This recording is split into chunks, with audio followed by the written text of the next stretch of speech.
Welcome to the Coast to Coast Pick 5 preview show. And Gino, even though the weather is terrific here in Southern California, most eyes will be at the Pegasus at Gulfstream tomorrow. What a big card, big day there in Florida.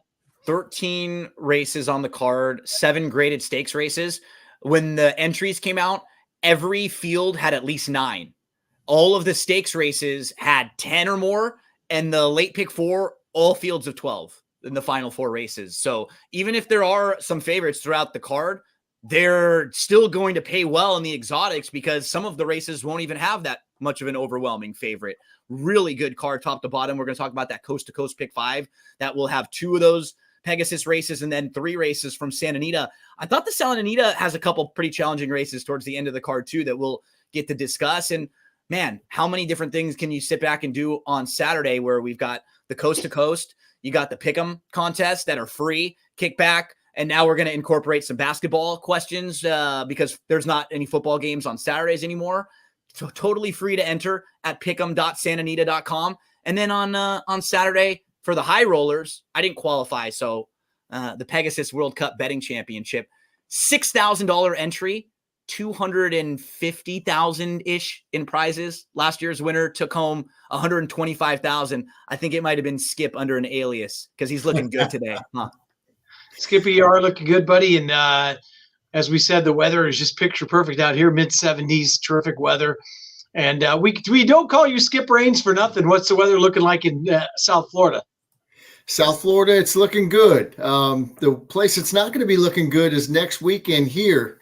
Thursday or Friday, another rainstorm's coming in. It's crazy because the weather's so beautiful right now. Today was one of the nicest days we've seen in a while. And looking forward to great racing tomorrow. And the Pegasus World Cup and this Coast to Coast, I think it's got a chance to really pay. I like a couple prices, and hopefully we're right and we can make some money.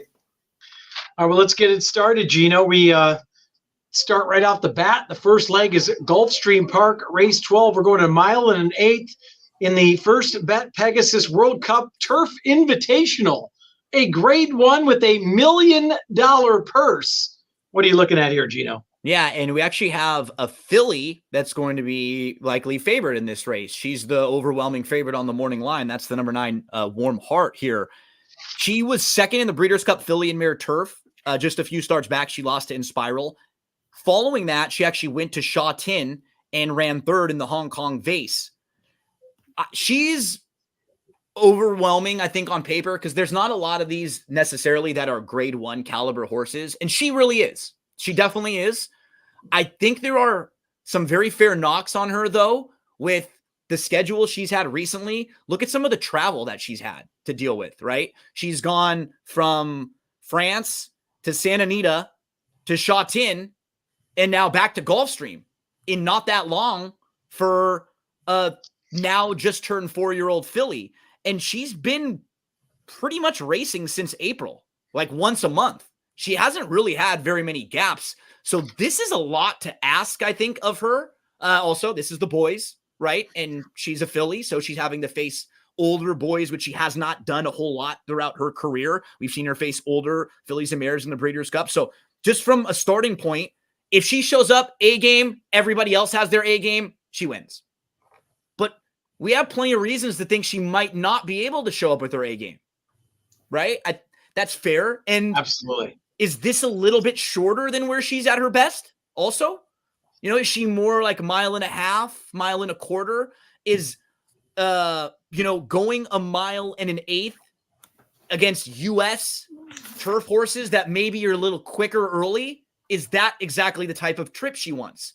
So I don't know. Can we poke at least a few holes in a horse who's going to be a heavy favorite there?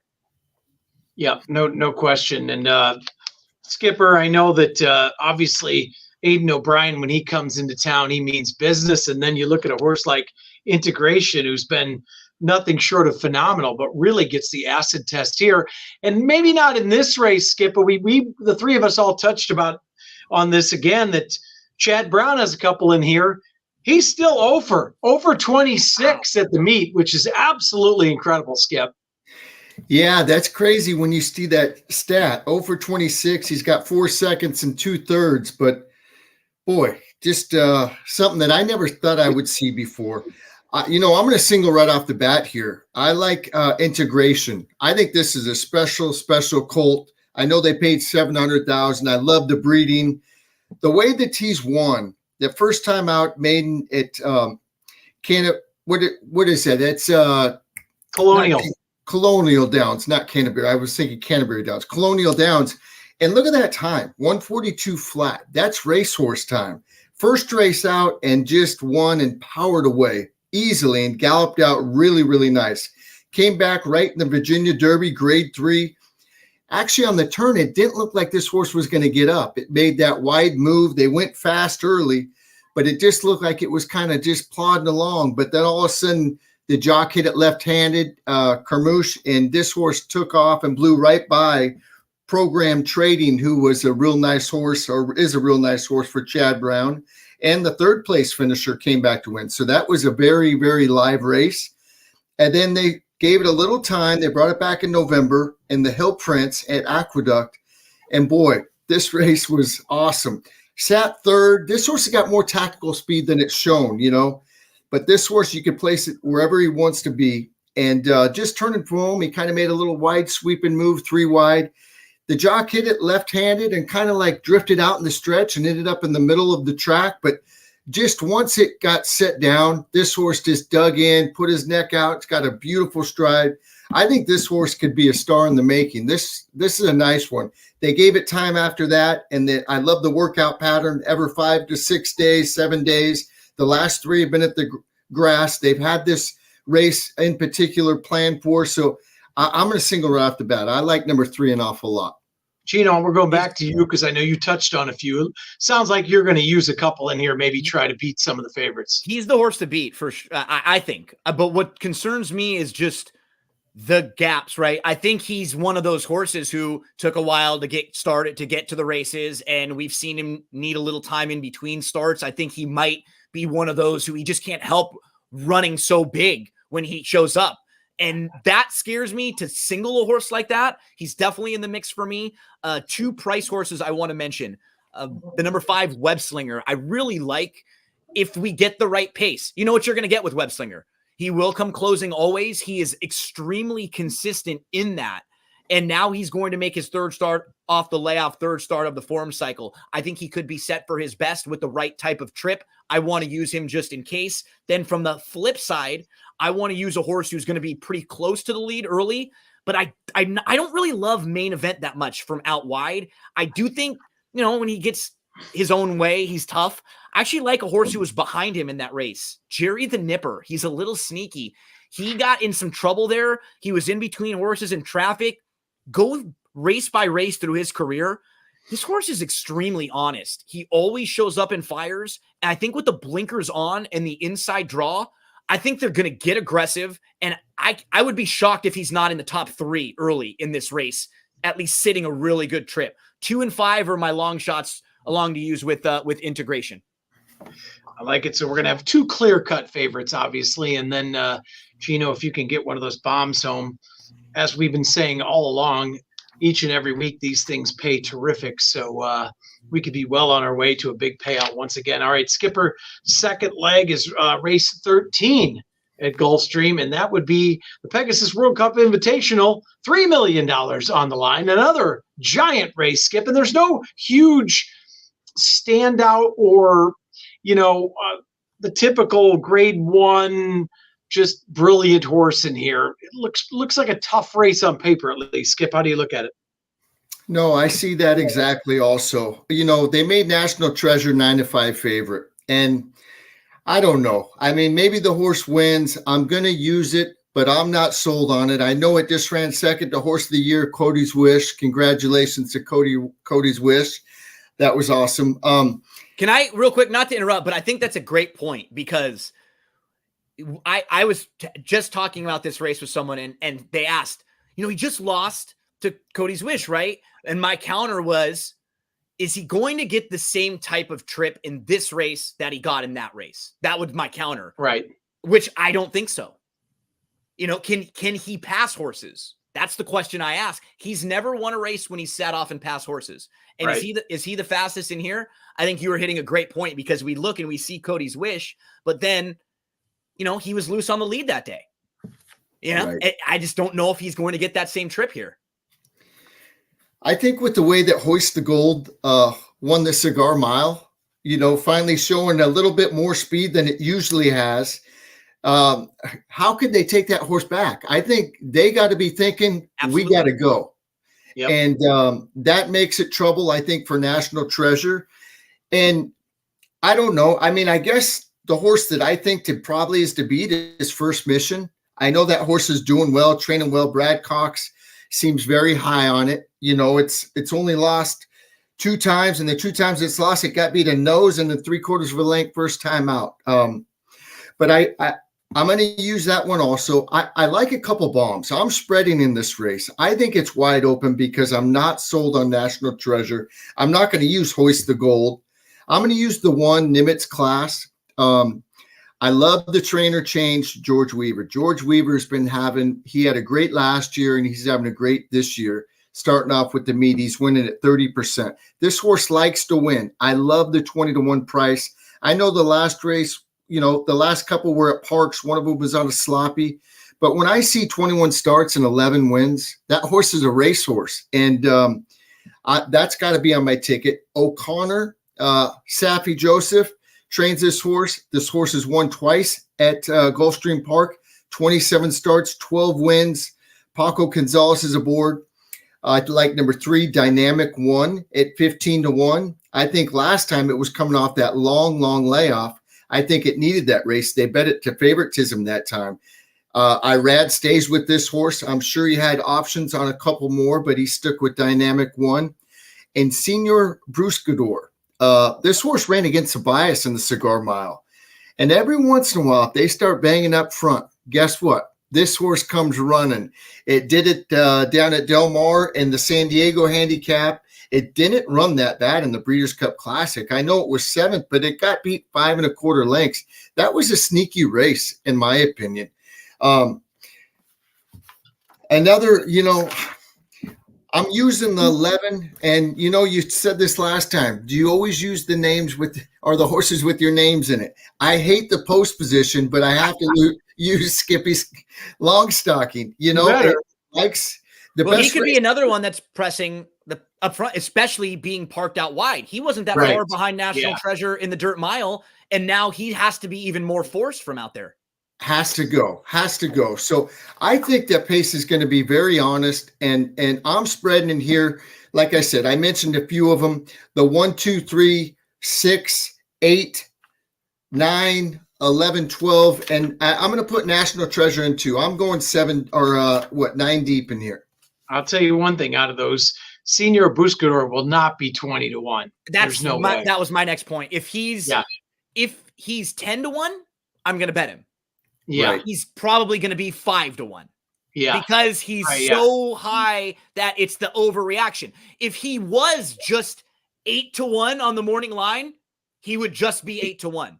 But or possibly even drift up to 10. And everyone would look and say, oh, yeah, that makes about right. But everyone will do the overreaction because going through the horses he's faced. Let's take his last race. He faces Hoist the Gold on a muddy track, and Hoist the Gold jogs, right? He runs second, loses to Lone Speed on a muddy track. No big deal. But let's go over all the races before that. What price would any of these horses be in this race here? White Abarrio, Slow Down Andy, Defunded, Arabian Night, Go Rocket Ride. Any one of them is the odds-on heavy favorite in this race. No doubt about it. And Senior Buscador, in the Awesome Again, he was in front of National Treasure. He beat him in that race. I think I had about everybody but Senior Buscador in that race. Yeah. And he ran third. You could see it like the 3/8 pole that he was making that giant move. He was going to win. I was like, oh, I guess we all but one button. But he ran third and National Treasure ran fourth. And that was a race where National Treasure didn't get to the lead. And he sat a couple lengths off and just kind of grinded around and ran sort of a merry-go-round race. When you watch National Treasure, And maybe Baffert will get him to grow up and mature and be a little bit different. But I always thought he was more of a grinder. And he always seemed like a horse that you want on the lead because he'll fight a little out there, but he just isn't really going to pass you from more than just off of you. I think in the Preakness, he got headed and then came back a little bit. That's about as far back, I think, as he wants to be, Right. just in a fight like that. Senior Buscador for sure is in the mix for me, as we mentioned. I'm going to use 3 horses in this race, I think. Senior Buscador, I think First Mission is the horse to beat, like Skippy was saying. Just looking at his progression, remember, he was supposed to be in the Preakness against National Treasure, and he had to scratch a couple days out because he got injured. And then he was off all that time. He showed back up at Keeneland. That was a kind of a strange race that he won. And then off the bench, he barely loses. And maybe he's just still a little short coming back, right? He's still building up the foundation. I think he's progressing, and he's never run at Gulfstream Park. But if you were just looking at his running style, doesn't he look like a horse who's going to like Gulfstream Park? Just sitting right off, not too far off of it, kind of makes a move to the lead, and he's right. That's how I'm playing the race out in my head. The other horse I'm going to use is the one that beat him last time, Trademark. I think this horse is kind of honest. Just eliminate the 2-back race. When he was actually favored over O'Connor and Il Miracolo there, just eliminate that race. Give him an excuse for that one clunker. And look at the last 5 races outside of that. They're pretty good. And he has that versatility and that Gulfstream trip I'm kind of talking about, where he could be sitting anywhere from 2nd to 5th or 6th, which is really what you want to be, and getting a jump on Senior Buscador, who we hope comes flying and passes them all late. So basically, I think the thought here is that we have a very vulnerable favorite, so we could maybe catch a price here in the second leg. All right, And the last Chappie, 3. Yeah. Real quick, I wanted to say something about Trademark because I tried to use Trademark too, and I see what Gino says, but I'm just afraid with a horse like that. I mean, I know it's won at other places, but it seems like that horse's best races are at Churchill Downs. And I just think that's, I don't know. That's why I wasn't going to use it. I just thought his best races were at Churchill Downs, but it's shown that he's won other places. So I might have to go 10 deep instead of 9 deep. Thanks, Gino. No problem. Just put it on your tab. So we finish off what is a absolutely terrific card at Gulfstream Park, and on the last 3 legs, we move over to Santa Anita. Like we said, racing gets a little bit better later in the card. The weather is absolutely terrific here. And the 3rd leg of this sequence is race 6, Gino, going a mile and 16th. You're going to have 2 big favorites in here, Gino. A couple of them, one hasn't been 2 turns, and which is the 1 horse, Judge Miller. And the 8 Flying Drummer hasn't ran since last June. So are they vulnerable, or is it just as much as just the 2 of them, Gino? I'm gonna use one, and I'm gonna chuck one. So I'll use 2 horses in this race, and one of them is going to be Judge Miller. He's still figuring it out. You could tell when you watch his last race. He's green. He actually got headed. He was sitting a pretty nice trip. He was forwardly placed. Then he's sort of in between horses at the top of the lane. He looked like he was done. A big long shot heads him, but he keeps going, and he battles back, and he kind of starts to draw off again at the wire, and he earned a pretty nice 95 Beyer speed figure in winning that race. The horse who finished 3rd that day came back to win next out with a 90 Beyer speed figure. And with Flying Drummer, I'm a little more worried about he's a 2-time beaten favorite with 3 seconds in 6 starts, and he's a 5-year-old. So now they've gelded him. He's obviously had some issues because he's only run 6 times as now a 5-year-old, and we've seen some gaps, and we've also seen the horse settle for minor awards. So I'm going to go Judge Miller, and in case Judge Miller and Clouseau and Flying Drummer and Low Expectations all go, I'm using Bright Leaf, the number 5. I think there are versions of this race where he's the lone closer. I knew you were heading there. Yeah. He might not be the best horse. He's not as good down the line as Judge Miller is going to be, or a Flying Drummer was supposed to be or could be. But in his last out race, he was 5th inside. He was about 3 lengths off. He moved right up into contention on the inside. He had to wait. Then he got a nice opening. I think he fits really well, and he's trending in the right direction right now with Judge Miller and all those other horses I mentioned.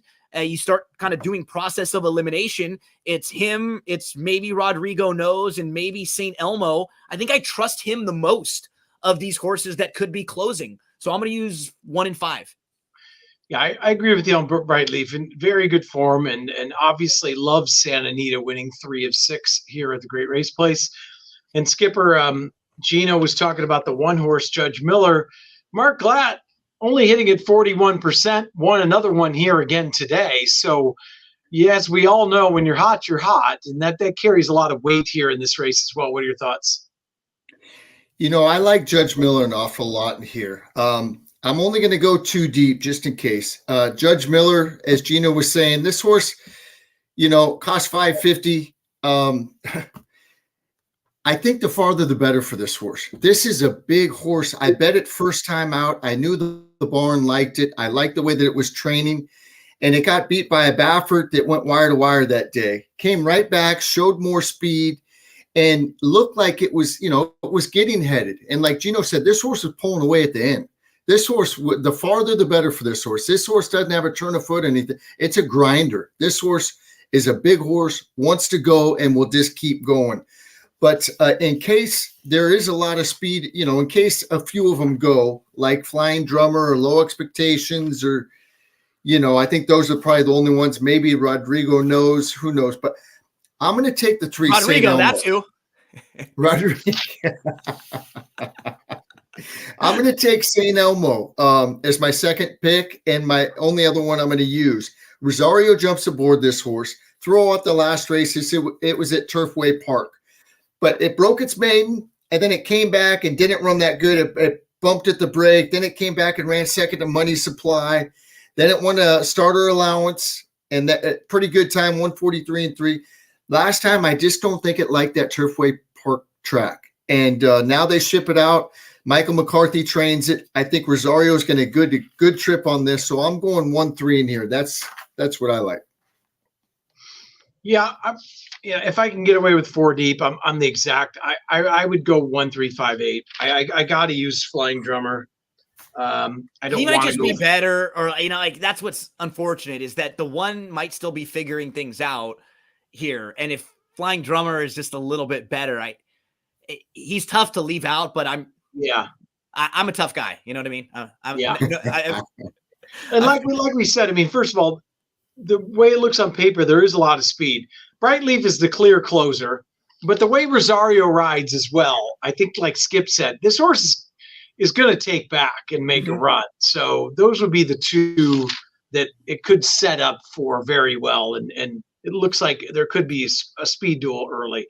All right, 4th leg, we're going race 7 at Santa Anita. We are going, Skipper, let's go back to you because we're going to one of our favorites, Down the Hill at Santa Anita, a nice state bred allowance. Very interesting race here. Only 8 horses, but I think you could go a lot of different ways, Skip. Yeah, I'm going to go 3 deep in here. My top play is Billy's Bet. I really like the race at Del Mar at the mile. It got beat by Silent Hit that day. That horse, I believe, was wire to wire and went quick, but just nobody caught it. This horse had a little trouble and finished good, a length and 3/4 back. I bet it first time out on on opening day, first time back to the track for us, our Christmas opening day. And it didn't really run, and they bet it way down that day, you know. I think this horse will love the 6.5 down the hill. And so that's going to be my top play. I got to use the 2, Bronco Nagurski. I like the way that it won its last race. That was on the flat, 6 furlongs. I think this horse will enjoy the trip. I think the time off did this horse a world of good. And Steve Miotti's having a great meet, winning at 29%. So 2 and 6. And then the last one I'm going to use is the outside horse, Geezer. This horse has not won on the grass. It's ran second once down at Del Mar back in August. I just think that outside draw, this horse has 4 wins from 12 starts, likes to win. I think this horse gets a great trip. So I'm going 3-6-8 or 2-6-8 in here. Yeah, Billy's Bet was my top pick as well, Skip. The other horse that you didn't mention, I think is that I'm going to give one more chance to, who did run well down the hill, is Andy Can You Hear Me, who ran a nice second down the hill, 3 back. And Gino, are you off the worst Reed Sanchez? I think you went off that bandwagon a couple races back. Yeah, right? I was gonna say a couple years ago. I think is when we jumped. I thought for a second Skip was gonna have the same 3 that I had. We were similar. There's one other that I'm maybe looking at, but Bronco Nagurski, I think you have to have, makes a whole lot of sense here. Billy's Bet, who you both mentioned, the way he ran in his last race too on opening day, he has a good start. He's right with the leaders. He's third to the inside. He's just behind them. And then he gets shuffled back a little bit. Yeah. He moves right back up into contention, but the winner went gate to wire. So nobody was passing that day. Big O from Fresno just kept going all the way. It was sort of a weird race. If he ran that exact race down the hill, it would play out very well for him, just how he kind of loomed up into it and he was right there. The other one is, I think the 3, Gypsy Tears, is going to run well here. That October 27th race down the hill was excellent. Finished behind a horse named Grazed. Grazed was a lone speed winner who came back to win next time out against Open Company and was in the middle of a 3-race win streak. So let's isolate the last 5 races. September the 10th at Del Mar, loses to a horse named Tapatio Leo, who's a lone speed winner. Comes back, Gypsy Tears wins next time out. Then on October 27th, the race I was just talking about, down the hill, he finishes second, beating a neck to a lone speed winner. Following that, he faces a horse named Booksmart, who was a lone speed winner. Following me here, fellas? The next one, Mana Rose, another lone speed winner. I think they'll be a little more contentious in this race than in those races that this horse has been exiting. And I think he doesn't have to be way out of it. He's just been in races where there was like one other horse that was a little faster than him early, and he didn't have much of a shot. But he could sit a pretty nice trip. If he runs that same race that he did on October the 27th, he shouldn't be too far out of this. So I'm going to go 2, 3, 6. Andy, when I bob Andy Weaves, and it's just I have not been able to catch him. I gave him out at least twice on a radio and shows, and they probably were the 2 worst races he's ever run in those 2 times. And so, if I'll text everybody if I'm playing him or not, and then you guys can know what to do. Well, I bet that he's my worst Reed Sanchez, but I'm giving him one more chance. I think you saved the worst Reed for about 17 races, and one more try for me, just because of the downhill effort. We always talk about they like that down the hill or they don't, and that was actually the best race from Andy Can You Hear Me? So, and he feels like that kind of a quirky horse that might be where you go, right? When you're a horse that you can't quite figure it out where he fits, that sometimes you try the hill and it's like, oh, you weren't quite a miler, but you weren't quite a sprinter, but you were somewhere in between. So yeah, I probably have talked myself into throwing him on at least one ticket. What do you, real quick, what do you guys think about the pace? Is a little bit muddled in this race. Do you think the 1 sends from the rail, or there's not? That's why I need the 3, because I think the 3 will be really close to it. Yeah, I agree. Sort of trust him the most of the horses who are speedy, because you said the 1, I don't know if this is real. This is an honest horse. I just think that others are maybe a little better. And, give an example, when he faced Gypsy Tears back at Los Al on the dirt, Gypsy Tears was better than him in that situation. So I'm hoping that the 3 and Frey are aggressive and they're sitting pretty close. Gypsy and Billy might get the good stalking trip a little bit closer than normal, right? I would think those 2. Yeah, I agree. See, I think Super Chief is going to show more speed, and I don't think Geezer's going to be far off this. I think that's why I love that outside draw with him. Yeah. He did roll one time down the hill. You're right. And he's coming out of some quick dirt sprint races, right? Where they're going 45 and broke from the rail last time, Yeah.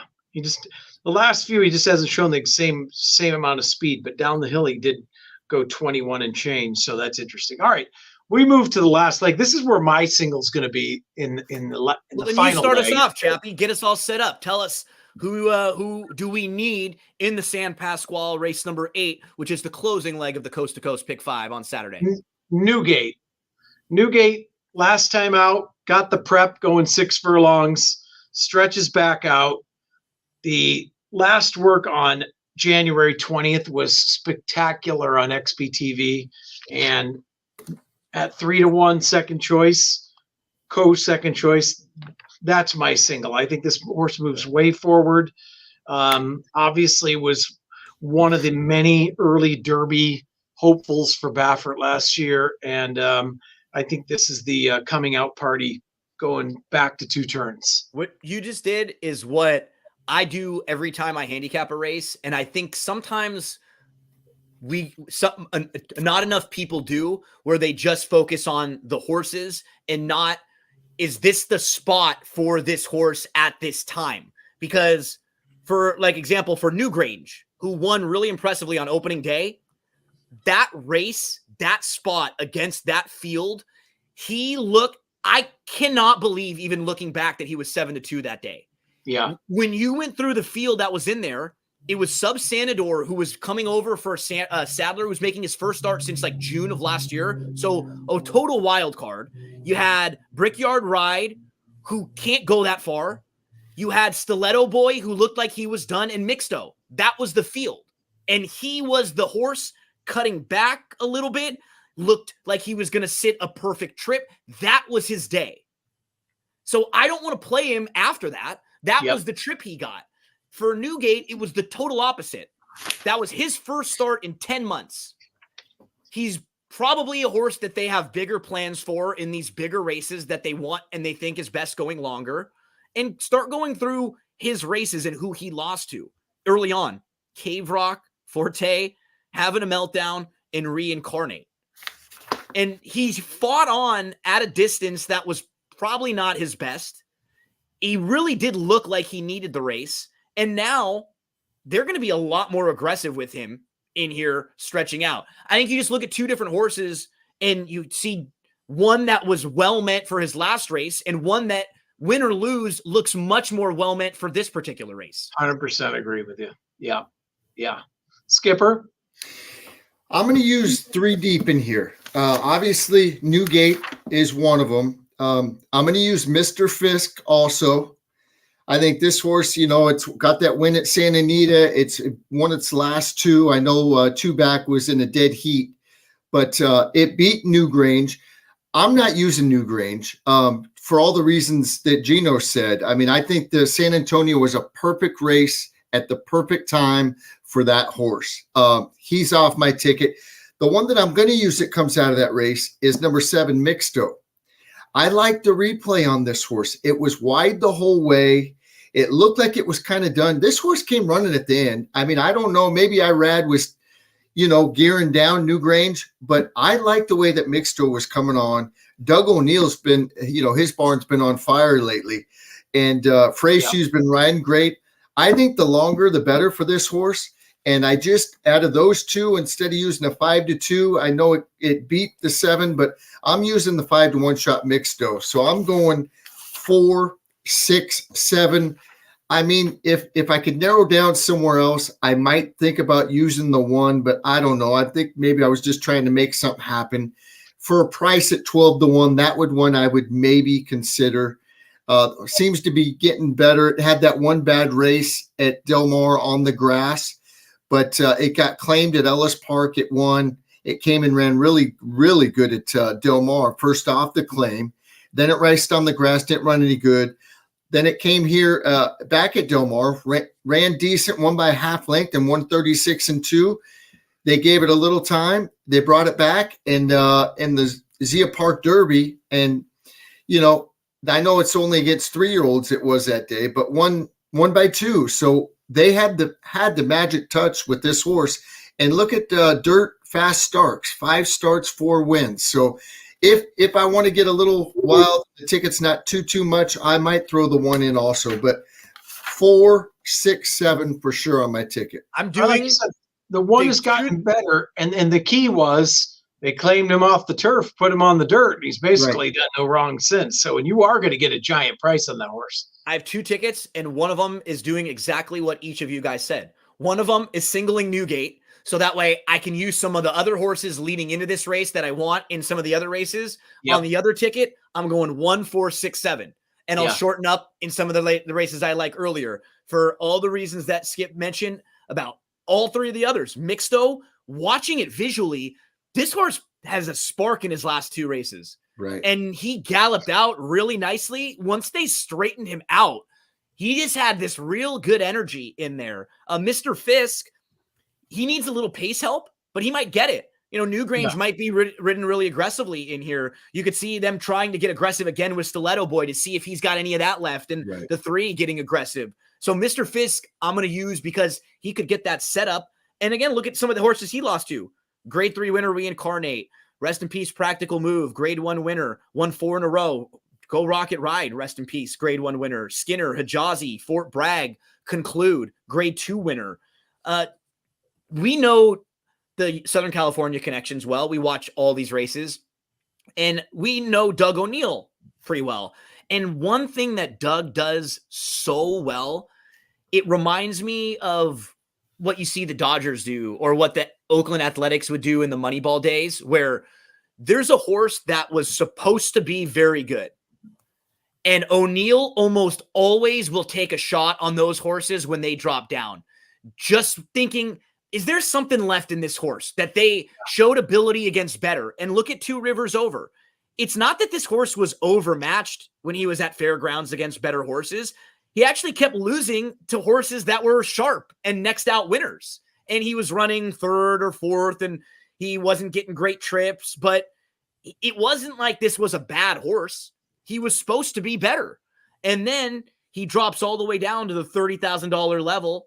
And that's when O'Neill says, yep, I'm going to go take a shot, because it's worth the risk and the reward with a horse like this. And it reminds me a lot of what you see sports teams do when you have a player that comes off an injury year and you can get him for cheaper. And you say, hey, you know, or I keep mentioning the Dodgers because they have a good pitching coach. They do this with veteran pitchers that they bring in, and they say, we're going to have you throw your slider more instead of your curveball. And you make one change, and then boom, Tyler Anderson is an all-star. You know, things like that happen. And O'Neill does this, and you can watch him finding these horses. And when they drop down and win, it's like he does a good job of figuring out what might have been good about them or better at once. And he's done it with this horse. He's won 4 races in a row. He showed more speed last time out, and he beat a horse named Red Route 1, who was a really good measuring stick horse in the 3-year-old division. I want him on at least 1 ticket, especially with Maldonado in there. I think he'll get him into some nice positioning. I don't want him on the lead, but just sit 4th inside, give yourself a shot. And like you both said, and we pay so much attention out here, and it's the same way around the country, but all trainers go in those streaks, right? And obviously Mark Glatt has been on an absolute roll, but as Skip mentioned a couple minutes ago, the Doug O'Neill barn has been heating up. So when they heat up, it's time to pay attention. So with Mixo and two Rivers Over, a couple O'Neills to finish off the day. All right, any last comments there, Skipper?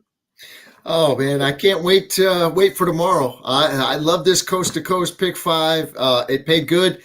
You know, we went over it last week, and Gino's single one to start it off. And you and I were in a photo finish right off the bat.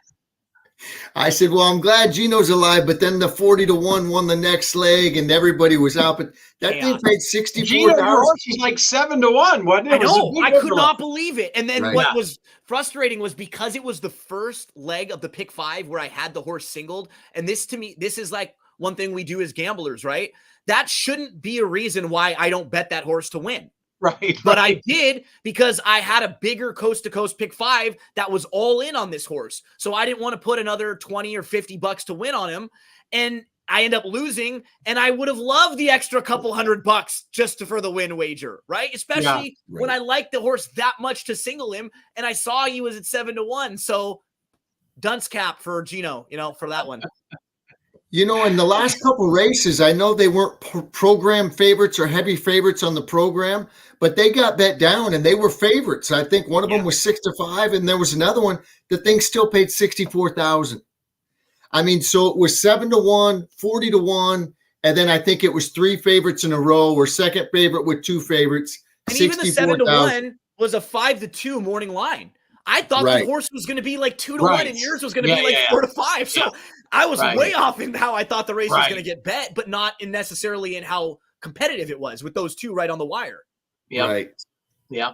Gino, any last comments? Oh man, tomorrow's an awesome day. It really is. And then how about Gulfstream? They have a huge day tomorrow, and then next week they have the Holy Bull with like 4 more stakes races. Normally you take a break after a huge day like this, but Santa Anita has big stakes next weekend. I already mentioned at the beginning, if you've got the big money, or if you qualified for the Pegasus World Cup, good luck tomorrow. That is one of those life changers. You know, you win that thing or you finish high up in there, and that changes things for you as a gambler, as a horse player moving forward. And then the best free contest that you'll find anywhere every Saturday, every Sunday, pick'em.santanita.com. 12 questions, 1 tiebreaker, answer them all, and then kick back and watch the money roll in when you win one of these days for $500 every day. They give away. It's not 500 total. It's a $500 prize for the winner of every Saturday and every Sunday. Yep. And like we said, big day tomorrow. Of course, the Coast to Coast keeps paying well. For more in-depth analysis, join us tomorrow morning on the Morning Line Sports Show at AM 8:30 at 8 a.m. to 9 a.m. Pacific time. And then we will see you again here next week, previewing Saturday at Santa Anita. Hopefully the weather stays nice because we've got 4 stakes races. And of course, the Bob Lewis, we're starting off the 3-year-old season, and the Derby hopefuls out west. So gentlemen, thank you much. We'll see you all tomorrow. Everybody, thanks. Good luck, everyone.